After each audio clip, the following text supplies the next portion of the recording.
Hey guys, welcome back to Click Capital, your go-to channel for all the latest market data and analysis and charts. And today we've got what I'm calling the everything's okay rally. But is everything okay? According to Yellen, it will be. She's going to backstop it as much as they can. Additional insurance for deposits, and they're going to remain vigilant in the days and weeks ahead. They're still trying to plug First Republic, but someone should tell the bank investors in the stock, because the stock ain't rallying, couldn't even take out yesterday's highs. So that's still a bit of a drain in the system that they are struggling to plug and trying to prevent another domino from falling. In my opinion, First Republic's kind of already turned into a bit of a zombie. If people are still withdrawing their deposits, but the big banks are depositing it, trying to backstop it, I mean, this thing doesn't look good long term and could be the next one to fall. But we saw a good rebound in markets today, green across the board with that. Saw utilities come off hard, so did REITs, defensive and healthcare. So there's a bit of a rotation. We can see Amazon and Google up over 3%. Tesla popped up as well, and so did the financials on the everything's okay rally going into the big Fed decision tomorrow. We actually saw existing home sales come in a lot stronger than expected, but there is a 1 to 2 month lag on that because it's calculated off closed mortgages. So that's a bit of a lagging data there. And we've got the big Fed decision tomorrow, which I'll get into in a bit. Fear and greed popped up. We were just at 29 yesterday, and you can see a week ago we were at 19. So we've popped almost 20 points in a week, which is quite a big pop up and coming almost back to the neutral zone here. And a lot of optimism in the air today. A lot of calls being bought. You can see in Tesla 57% calls, Apple 56, Nvidia 52, Amazon 68, Google 67. First Republic was the exception. AMD 58, Bank of America 64, Microsoft 64, and it goes on. So a lot of calls being bought out there today. Will they prove to be right? We'll probably find out tomorrow. Dark pools are still holding in there as well, around 49%, kind of in a neutral, slightly bullish territory there.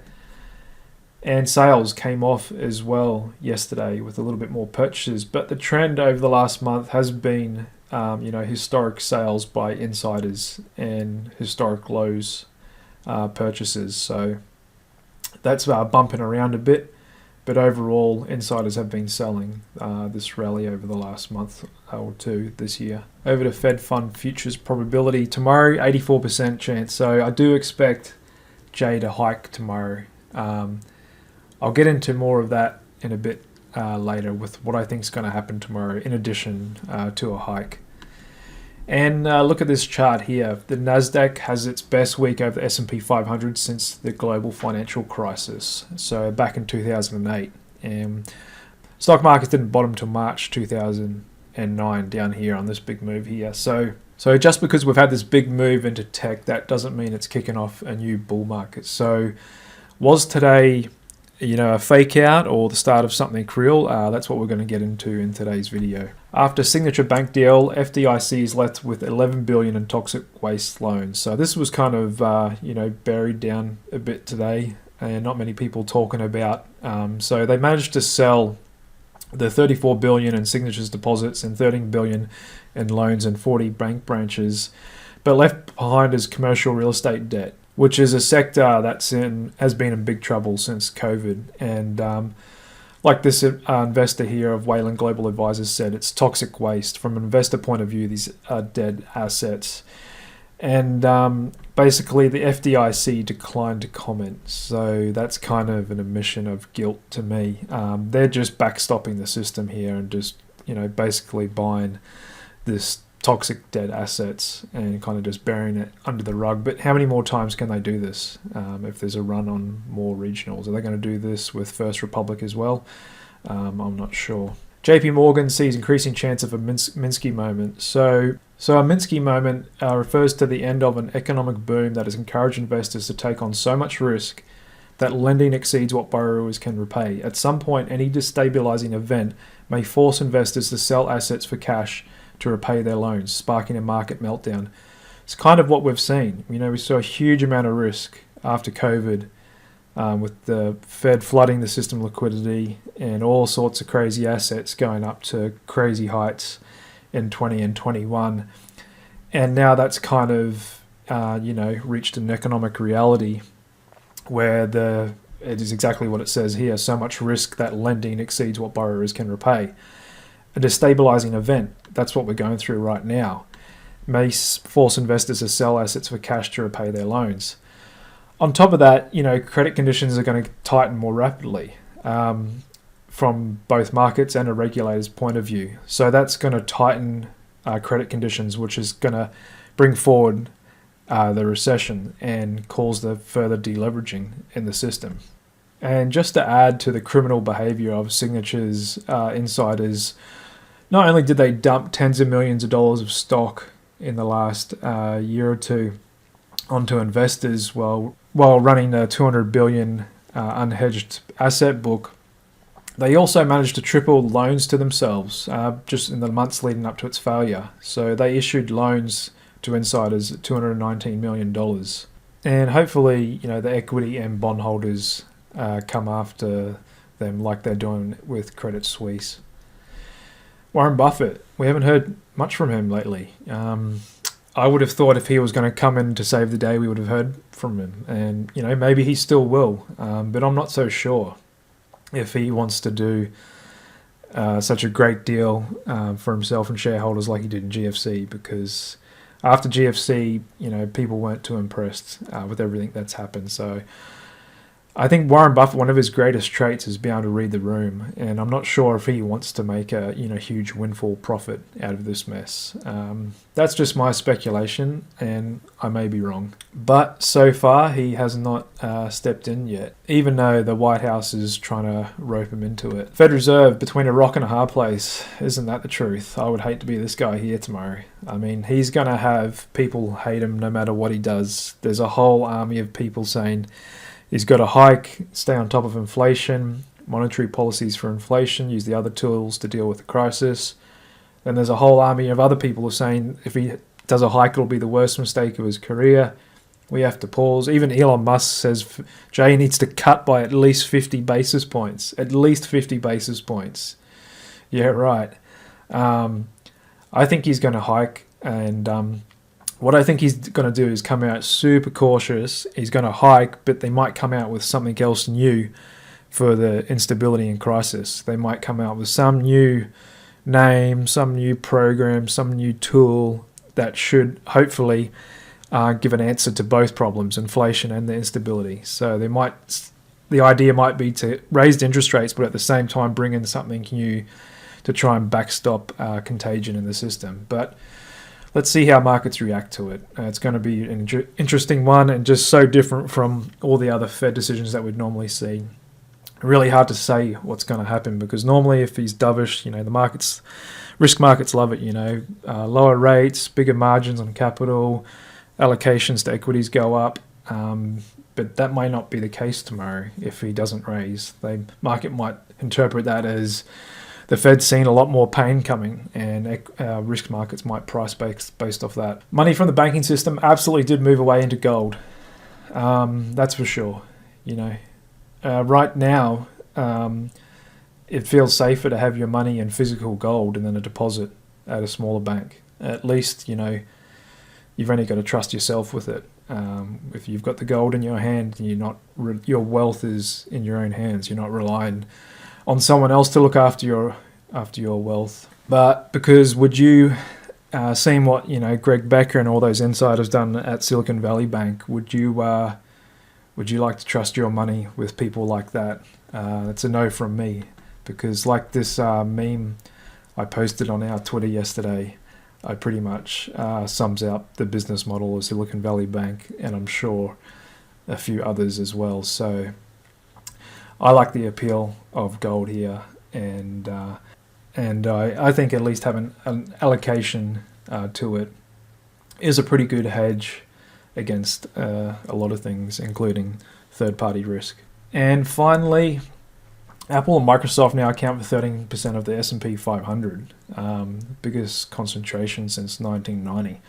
So this is what's just distorting the S&P 500 so much. You got to look at the equal weight and the breadth to see what's really going on in the stock market. Okay, so over to the charts. Pretty green, broad-based rally today. Was a tough day for me, and especially those that are, if you're long value, long low beta, defensive, gold, and short, high beta growth and tech.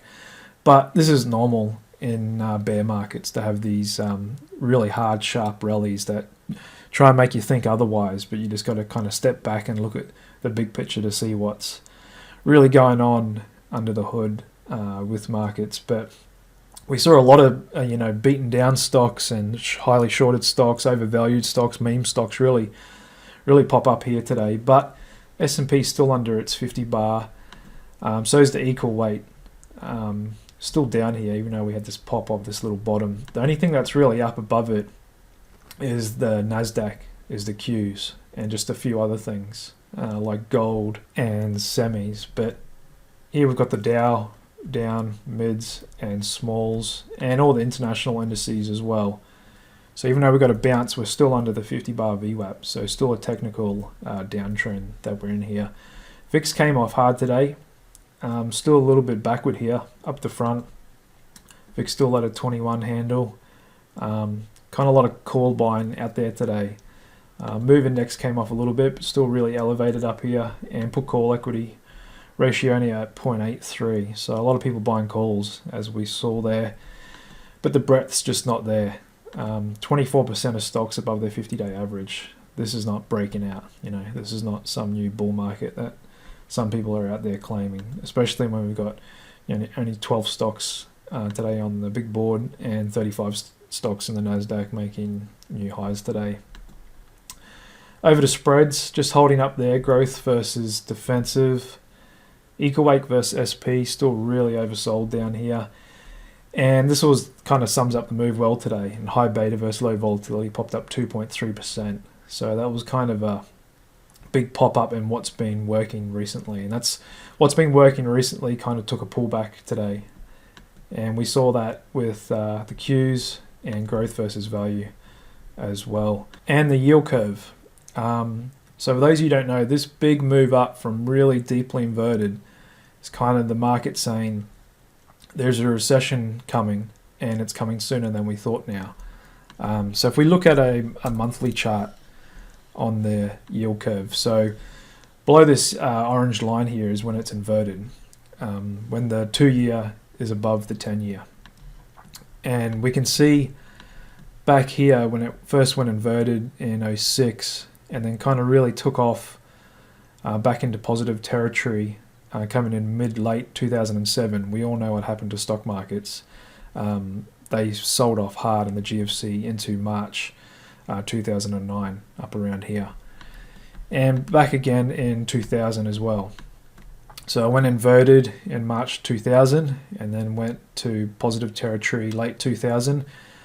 About the same time, markets sold off hard with the tech crash, and they didn't bottom until March in 2003, just before the start of the Iraq war around here. So the yield curve coming back up, and we've come from record deep inverted territory, shooting up like this. This is when that correlates with equity markets selling off, in the medium term. So you'll get these rallies and they seem so sharp and ferocious, and it can do a good job of pulling investors in and thinking something else is going on. But is this time different in history? I think not, and I would never want to bet with this time as a different crowd. High yield versus treasuries still depressed down here. Had this pop up in the 2-year today, and it looks to be forming a bit of a base here. Same on the 10-year. We've bounced up hard off 340, holding at 360. So if the Fed raises tomorrow, which they should provide a bit of support for rates markets. See, Fed fund futures have popped up here as well. So that would be a negative for tech if rates are going to continue higher. Now, on top of rates continuing higher, we've got a banking crisis in the background as well. So again, I don't think we're out of the woods just yet. Treasuries came off a little bit today, and high yield popped up right to this little trend line that I've already had drawn in here. but it's still below its 50-bar VWAPs. So let's just see what high yield debt does tomorrow. Dollar was basically flat and sitting down here as well. Bitcoin holding at 28,000. So market's just kind of sitting there and waiting for tomorrow.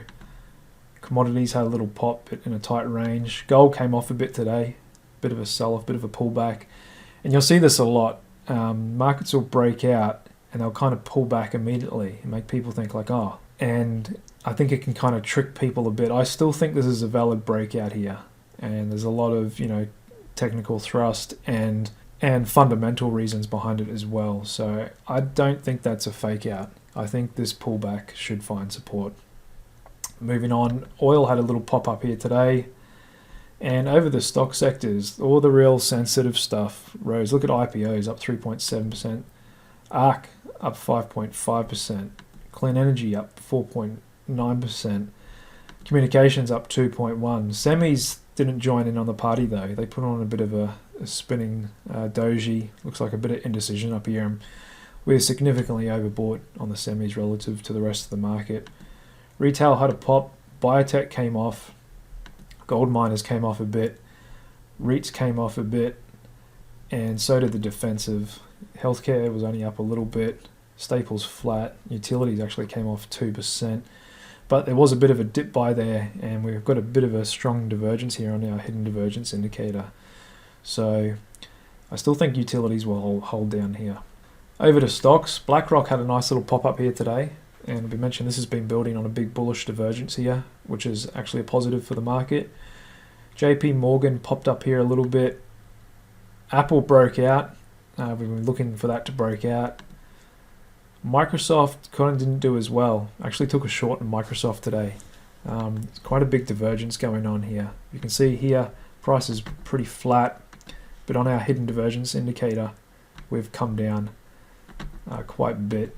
And so I'm looking at, I think that could be a bit of a double top here. And if you look on a monthly chart, Microsoft's up almost 10% the last month. And if we go out to a 12-month yearly chart, it's up 14% this year. I'm just not sure that's sustainable. And if rates do get hiked, that's not a positive for tech stocks. And we're still a bit above our mean here. And I can see a range strength screen as well. So it doesn't have much trend in Microsoft price action. So I'm short here with a stop, of course. Amazon had a nice little pop up. So did Google and Meta as well. Meta's another one I took a short in today. We can see we've increased since that earnings gap. However, we're showing a big divergence on our hidden divergence indicator. And so I'm trading in the direction of the divergence. And I think Meta is a bit overextended here. That could come off hard should the market turn. AMD actually came off today after this big run up last week. And Nvidia as well. Kind of just sitting there and waiting on a kind of a small range day. Netflix as well. Tesla, had to bite the bullet on this one this morning and get out. I was short on this divergence, but had my stop at the 50-bar VWAP. And Tesla's just one of those stocks that once it turns against you, you just get out. You don't wait and hold and see what's going to happen, because this thing, as we all know, can just rip really hard. So I'll keep an eye on it, and it may be a short again up here around 205, 210, up until all this mess up here. I think could make for another good risk reward on Tesla. And look at meme stocks. Is it 2021 again? That's what the meme stock crowd is doing today. I think Coinbase is justified with the move in Bitcoin. But AMC, GameStop, even Carvana up 12%, Big Bear up 23%. But these all look like dead cat bounces to me. So I'm not sure the meme stock crowd is going to be right on this one. Over to the regionals. So First Republic, they're still trying to backstop this thing. 30 billion deposit from the 11 biggest banks in America you think would send this thing shooting to the moon. But it's not, actually sold off afterwards. And even though people, the headlines, First Republic up 30% today, it was down 47% yesterday. We couldn't even take out yesterday's highs. So this is a huge leaking hole in the financial system. They're trying to plug up really quickly. It doesn't look to be working. And if all the big customers and, high net worth and businesses and that, bail on this, their deposits, and you've just got the biggest banks depositing into it and the Fed backstopping, then what do you really have here? What you've got is a zombie bank just artificially propped up. If we had true free market capitalism, this thing would be allowed to die. But because of fear of contagion, they have to step in and artificially prop it up. So I'd already consider this thing a zombie. I'd be very surprised if this thing bounced back to $100 a share and everything's okay, don't worry about it. This was just a nasty little storm we had. I think there's going to be more to it. Over to the other banks. So we did have that nice little pop-up today, but it was sold off here on all of them. You can see Citigroup here gapped up, rallied up, took out yesterday's highs and sold off, finishing near the lows. So price action here, it's too hard to say whether we were definitely at a little bottom here. I mean, we might be a little short term, come up and tag the 50 bar. We could get a big rally out of tomorrow, out of the Fed, and a continuation of like today's kind of theme. But whether we get above these 50 bars and hold there, I think is another story. So it definitely looks like it's trying to put in a short term little technical bottom here on these stocks, but whether we're lower again in a month or two, I think there's still a good chance of it as well, as opposed to everything just kind of bouncing back and, all good, don't worry about it. I'm not sure if that's how it's going to play out, like they're all hoping it will. Okay, so over to the markets today. Okay, so what are we thinking here? I've had this bounce up in what I'm calling the everything's okay rally, but is it really? I'm not sure. Market risk on off indicator has flickered red a few times. This is our unique indicator that lets you know it looks at a lot of different things, not just price action, it looks at fundamental things to let you know whether there's risk in the markets and maybe a good time to hedge and look at your positioning and all that, or if everything's okay. And that's been flickering, and typically when it flickers, that means there can be upcoming trouble, like we saw in April last year. It actually started earlier in December of 21, started flickering, letting us know that it could be trouble coming up. But you can see here in all 21, it was just bull mode. It was letting you know to stay long, which I did. Apart from a couple of flickers in October 20, but once we were back over the 50 bar VWAP, you're all good to get long again. And you can see here it helped you avoid the COVID crash really good. It flickered red in Feb 20 and stayed like that. So that was a good time to put on hedges and get out. So it's just started flickering again, and which let you know that there's risk out there. You can smell it. And if we're looking at the trend candles, did go bearish again on the SP, definitely on the equal weight, except the NASDAQ.